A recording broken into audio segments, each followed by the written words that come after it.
We are still discussing Nigeria at 65. Now, joining the conversation right now is Udengs Eradiri, is the former Labour Party governorship candidate by Yelsa State. He joins virtually. Thank you for your time. All right, it's great to have you once again.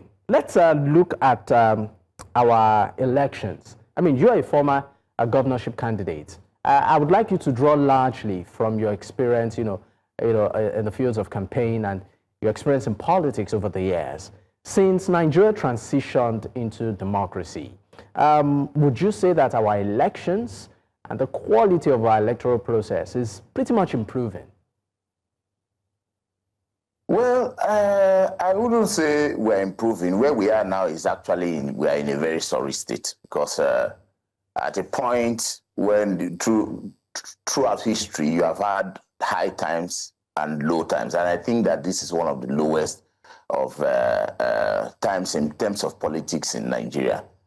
Before the 2015, you could see that President Goodluck Jonathan at that time tried to bring some sanity, especially when himself and the late President Yar'Adua took over. The agenda was to look at the electoral process, because truly, if we must have a better country, we must ensure that our leadership selection process is watertight and devoid of all the kind of shenanigans that we see today. As of today, the INEC is not an independent institution, and if we are going to make progress going forward, then Nigerians must begin to interrogate the conduct of the electoral umpire.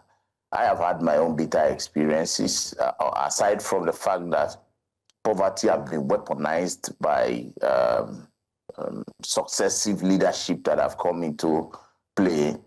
Everybody is about personality. We are no longer building institutions. We are looking at strong men and how we will use state resources to strengthen or get advantage over others. And that have largely destroyed our political economy. So I think that if we must make progress, then we must begin to interrogate the electoral umpire, because that is where we should start from. All right, I'm going to pick up something from what you said. I'm going to pick up something. You said poverty seems to have been weaponized, and we see that play out during the elections. Yeah. And that will lead me to the question of a trend that seems to, be in vogue when it comes to elections. We've seen it happen even during the some off-cycle elections, and that is the issue of vote buying. I had the same conversation yesterday where someone said it's not really about poverty in terms of material accumulation, but poverty of ideology and mindset. And that's why people sell their votes. I mean, you have campaigned for office before. Is this the case? Well, like I said, you weaponize poverty. It's on both divides. It's not like me and you. We seem to understand these issues because of our level of exposure. But if you go down to the communities, the people don't have this kind of political awareness that we have. We sit down here, we discuss, we understand the issues, so we can decipher between what is right or what is wrong. But the majority Nigerians don't understand these issues. They don't. What they are after is how to take care of their family and how to have one meal on their table before the next day. So anybody who comes to talk about politics for them is seen as something obscure. So it is easy to deprive these people, and then when you come on election day and bring money, everybody wants to hold that one. Some people feel that, this government we have not been seeing. Today that they have brought money, it's the person that is bringing the money that I'm going to follow. So the lack of amenities, the lack of education, the lack of infrastructure, the lack of basic amenities and jobs for young people, people graduate. Today we are graduating a lot of people into unemployment. When you go through this process, people get to a point where they are so frustrated that somebody who is able to give them 5,000 is seen as a messiah. So over the years, we have run our society aground to the point where any man that dangles the carrot is where the people will sway to. So all right. it is not something that happened today, but over time, we have destroyed the fabric of our society. All right, I'll come back to you. It's what we are reaping today. I'll come back to you, Mr. Eradiri. Let me bring into the conversation Nick Agule, as a public affairs analyst. It's great to have you join us, Nick. All right, Nick, if you can hear me, I think we're having a bit of a background noise from your end. Please, if your TV is on, you would like to, of course, maybe put it on mute or take the volume down. But if you can hear me, let's look at Nigeria's economic transition, from independence way down to what we have it now. I will give some specifics.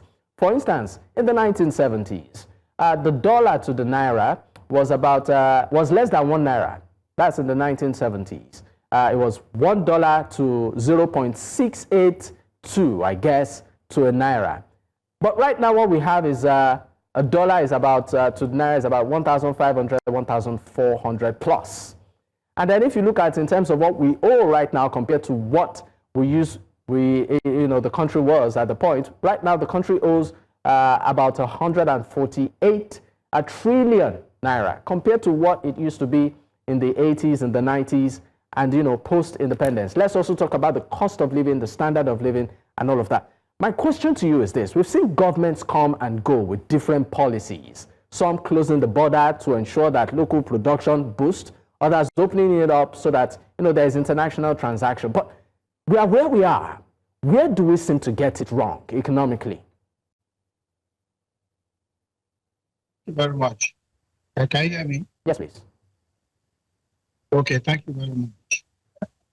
Where we get it wrong economically is that we are not dealing with the basics that run an economy. We are looking at secondary processes. For instance, we focus on statistics such as GDP growth rate, foreign reserves, inflation rate, unemployment rate. That's what we seem to be focused on. But there are basic structures that must be in place for an economy to run. And those structures, number one, the very first one, is not even power supply that people will think about. The very first one is the rule of law. You have to have the rule of law. You see, when you have the rule of law, it attracts investors.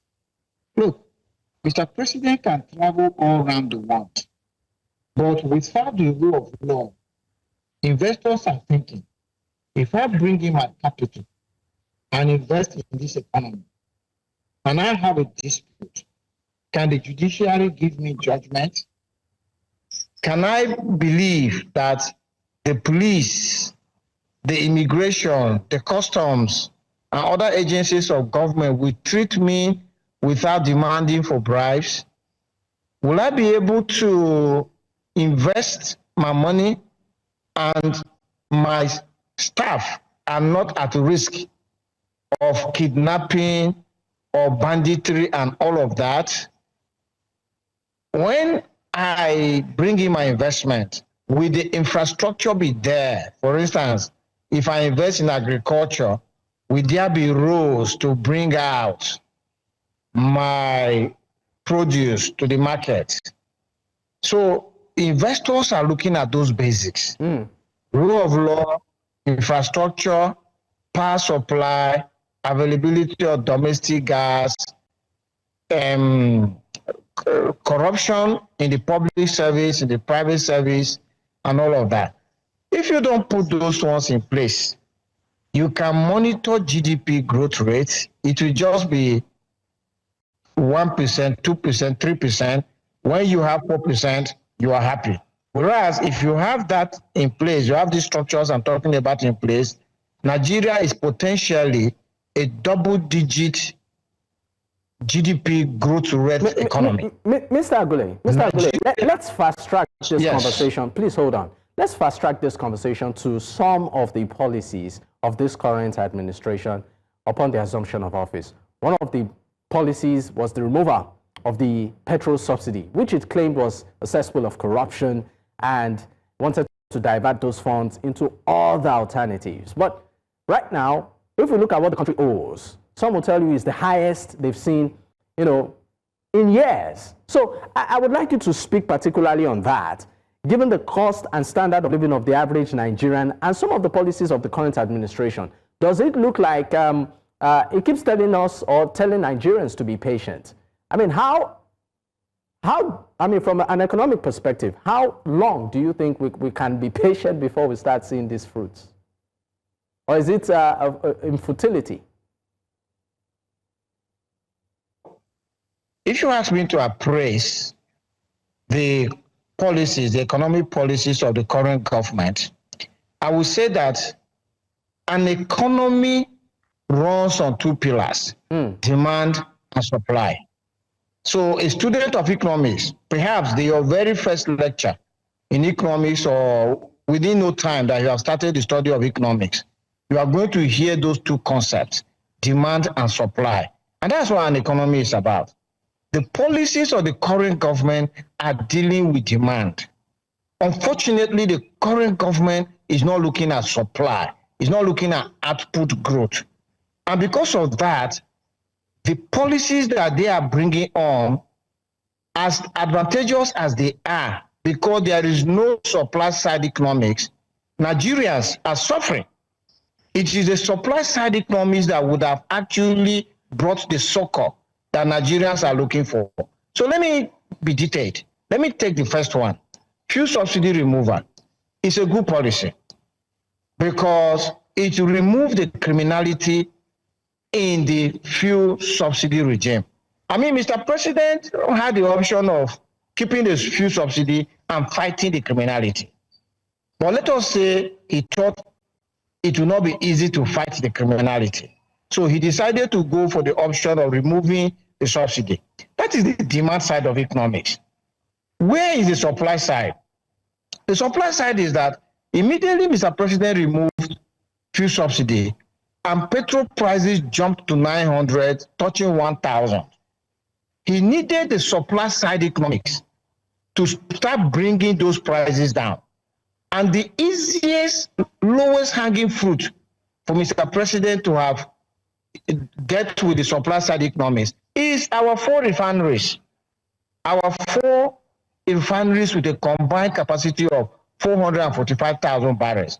I can assure you that even if it is one of those refineries or 2 of them with like 200,000 barrels capacity that are pumping petroleum products in the market in competition with Dangote refinery, in competition with whatever people are importing, who could probably be buying petrol at 500, 600 naira today. That is how supply side would have brought in the needed relief for Nigerians. But as we speak today, we're still buying 800 to 900. Let us go to foreign exchange unification. Again, Mr. President dealt with the demand side economics. Mr. Agule, we'll come back to that. We'll come back to that. Please, 1 second. We'll come back to that. I understand that we need to go on a quick break. When we return, we'll definitely continue the conversation. Stay with us. We'll be right back. Hey, thanks for staying with us. It's still Politics HQ on News Central Television. I still have my guest, Nick Agule, is a public affairs analyst, and Udengs Eradiri is a former Labour Party governorship candidate by Yelsa State. Gentlemen, thank you for staying with me. All right. Of course, before I let you go, gentlemen, because I understand that we are also racing, for time here. I'm coming to you right now, Mr. Eradiri. I'd like you to speak on corruption and accountability over the years as a nation, particularly the fight, and if at all we are making progress. In 30 seconds. I think that so far so good. We have the institutions set out to deal with corruption, but probably we may not be seeing the bite as expected, but I think that Nigeria itself is a work in progress, and the government is doing its bit to ensure that it deals with the issues concerning corruption. But so far so good. For me, I'm not satisfied with what is happening, where most of those who have found themselves very neck deep in corruption related cases are still working freely, while very simple offenses are taken out of proportion. So I think that government need to focus more on strengthening those institutions so that they can function optimally. But before I go, I think I need to say this, that we keep comparing today to Nigeria of 1960. The circumstances are not the same. At that time, we didn't have phones, we didn't have the internet that have actually changed a lot of things. The world have changed today, and that's how the dynamics concerning economics, governance, and all that too. So when we want to make comparison, it will shock you that if you go back to the 1960s, people were complaining at that time about some of the things that we're still complaining today. But I think that if we find ourselves in government space today, we should just do our best, because it's going to be very difficult to satisfy Nigerians, especially with the kind of governance structure that we run today. If we do not devolve power to the states and local governments, we will continue to grapple with the same issues that have bedeviled our country since yesteryears. Until we change the governance structure, we look at our political leadership selection process. That process will cut across all strata of society, be it judiciary, be it the executive, and of course, the legislature. Once we ensure that people, there is a certain threshold you must get to before you are given political space, and then there is measures put in place to check and balance conduct of political officers, who will continue again in another year to be looking at these same problems that have bedeviled our nation. All right. Also, just before I let you go, in one breath, if you were to advise Mr. President, particularly as regards the quality of the elections, the reason why I'm going there is because there have been calls that maybe we introduce technology, even though we've seen the BVAS and the IREV and all of that. In one word, what would you tell him? Selection process, the leadership selection process for the electoral umpire, because truly they are not independent. And if we continue like, no matter the technology you bring in, people are the ones who manipulated the last technological process that was introduced. So the president must look at the selection process and ensure that they are truly independent. But lastly, the subsidy removal, these monies have been given to state governors and local governments, and yet we are still complaining. I am proposing to the government that, look, that money should be shared into two. They have set up development agencies around the country. Their responsibility is to carry out the functions of local governments and the same functions that governors were meant to carry out, the agriculture, infrastructure, education, and others. If you take that fuel subsidy money, removal money, and then share it into two, you can give the governors half of it, but half of it should go to the development agencies where the president have direct supervisory authority over those institutions. That way you can ensure that this money truly gets to the people, because that's another problem. Once we don't deal with availability of government resources to the people via the programs of government, it is going to still affect the electoral process, because once people don't have, and on the election day they see money, they will be tilting towards that side. So the government must look at the fuel subsidy excess funding and then channel part of it to the development agencies where they can truly monitor these monies to the grassroots. All right, thank you so much for your time on the program. It's been a pleasure having you. Udengs Eradiri is a former Labour Party governorship candidate by Yelsa State. Also, many thanks to you, Nick Agule, a public affairs analyst who joined us in the course of the program. Thank you once again.